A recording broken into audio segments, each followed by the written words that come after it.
السلام علیکم عزیز طلباء و طالبات، ماہ اگست کے پہلے چیپٹر یعنی پہلی غزل کے ساتھ جو میر تقی میر کی ہے آپ کے سامنے حاضر ہوں۔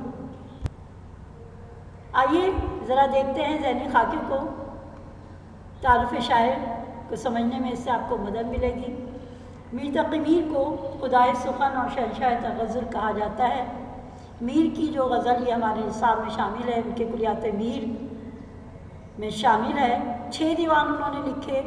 ان کی شاعری میں ہمیں جہاں سوز و گداز اور رنج و علم کی کیفیت نظر آتی ہے، وہیں دنیا کی حقیقت بھی نظر آتی ہے۔ ایک درویش صفت انسان ہے اور اپنے بارے میں کہتے ہیں کہ ہم کو شاعر نہ کہو میر کہ صاحب ہم نے درد و غم کتنے کیے جمع تو دیوان کیا۔ اردو شاعری میں میر تقی میر کو جو مقام حاصل ہوا وہ کسی اور شاعر کے حصے میں نہیں آیا، ان کو غیر معمولی طور پر بڑا شاعر تسلیم کیا گیا ہے۔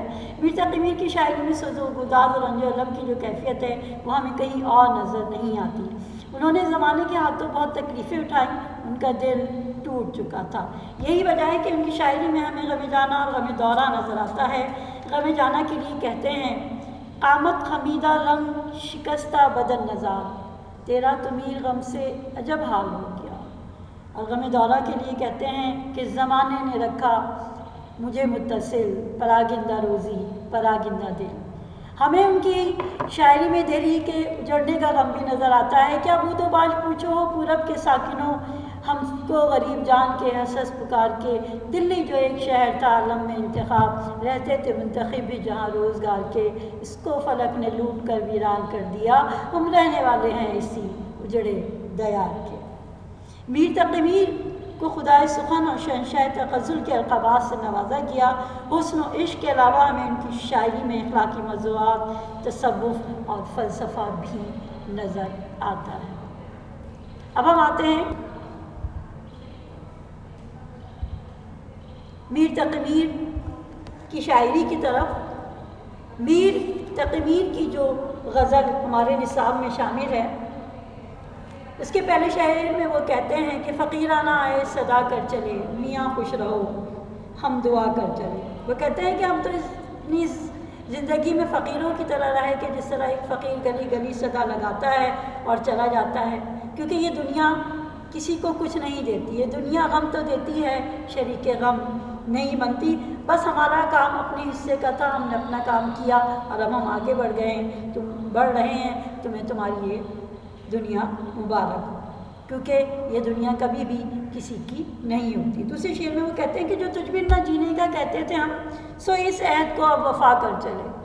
یہ خالصتاً عشق مجازی کا شعر ہے، جس میں وہ اپنے محبوب سے مخاطب ہیں اور کہتے ہیں کہ ہم نے تجھ سے کہا تھا نا کہ ہم تجھ سے بچھڑ کر مر جائیں گے، تو دیکھ لیں کہ تیری عشق میں ہمارا یہ حال ہو گیا ہے کہ آخرکار ہم اپنی جان گنوا رہے ہیں اور جو تجھ سے وعدہ ہم نے کیا تھا ہم اس کو پورا کر رہے ہیں۔ اسی طرح سے باقی اشعار کی تشریح بہت آسان ہے، جو آپ کو سمجھ آ جائے گی۔ میں نے 2 اشعار کی تشریح آپ کو بتا دی ہے۔ اب ہم آگے چلتے ہیں اس غزل کے تحریری کام کی طرف۔ ان کے 6 دیوان ہیں جو انہوں نے تحریر کیے اور ان کی یہ غزل کلیات میر سے لی گئی ہے۔ بے خودی لے گئی کہاں ہم کو دیر سے انتظار ہے اپنا۔